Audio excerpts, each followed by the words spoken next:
Hey everyone, and welcome. Today, we're going to dive into something that's absolutely crucial for any kind of geographical fieldwork, getting it right.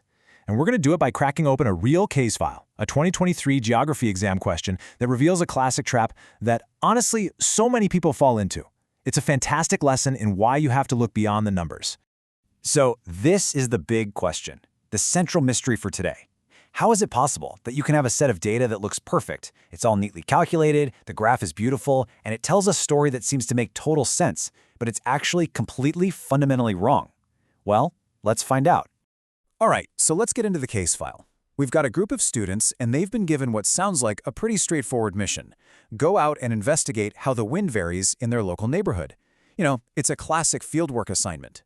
Their whole investigation really boiled down to three key things. First up, direction. They needed to figure out which way the wind was blowing over a month. Second, speed. How did the wind speed change over the course of a single day? And then, the big one, the real kicker, validity. Was the conclusion they came to actually legit?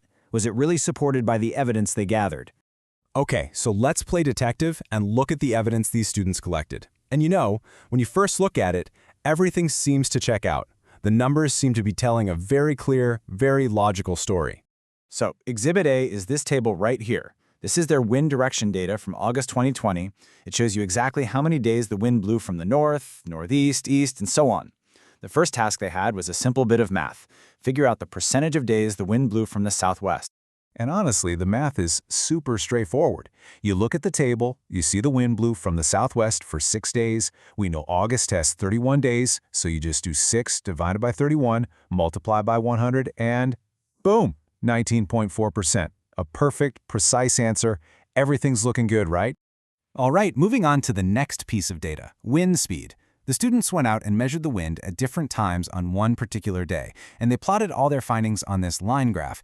And as you can see, a really clear pattern starts to take shape. I mean, just look at this. This data seems to back up their idea perfectly. You've got this clear low point in the morning, the wind speed steadily climbs to a peak in the afternoon, right around 3 p.m., and then it dips back down in the evening. It all makes perfect sense. Based on this graph, their conclusion seems totally solid. So, the numbers are clean, the graph looks amazing, the conclusion seems totally logical, but there's a huge, fatal flaw hiding in plain sight. This is where it all goes wrong. And this is the tricky part. They did everything right on paper. The math was correct, the graph was drawn well, but they missed one of the absolute golden rules of fieldwork, a mistake that undermines everything else they did. And this is it. On the one hand, you have this perfect-looking graph telling a neat story, but on the other hand, you have this photo. And this photo changes everything. It shows us where they actually took the measurements, and that's the whole problem. The numbers might be precise, but the data itself is junk because of the location. This is what we can call the topographical trap. They set up their gear in a spot that was sheltered by this big slope in the background, and that created three massive problems. First, the slope basically acted like a giant wall, blocking the wind. Second, that means the readings they got were way lower than they should have been. The real wind speed was underestimated.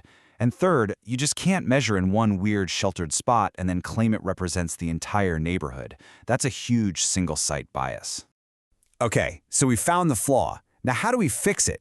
How do you actually do this the right way and avoid that topographical trap?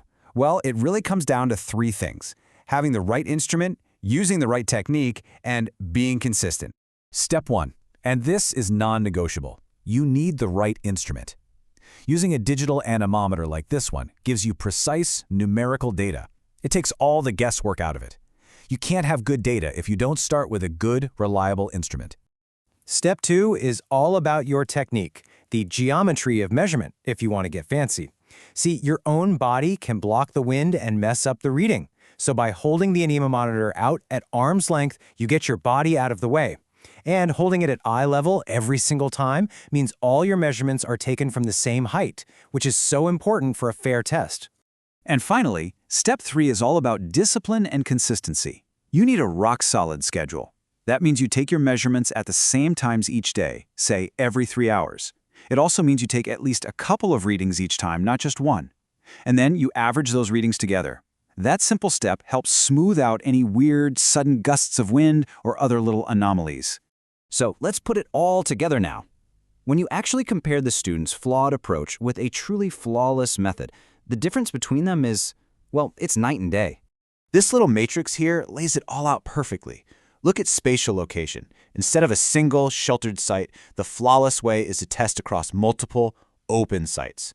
For physical posture, instead of just holding the device randomly, you hold it strictly at eye level and arm's length every single time. And for data collection, you go from taking a single, potentially unreliable reading to taking multiple readings and calculating a stable average. It's a whole different level of quality. And that really brings us to the big lesson here. What's the takeaway from all this? Perfect fieldwork isn't just about writing down numbers. It's about being precise, being disciplined, and most importantly, being ruthless when you evaluate your location. You have to be your own biggest critic. So the next time you see a set of data that looks absolutely perfect, just take a second and ask yourself, where did it really come from?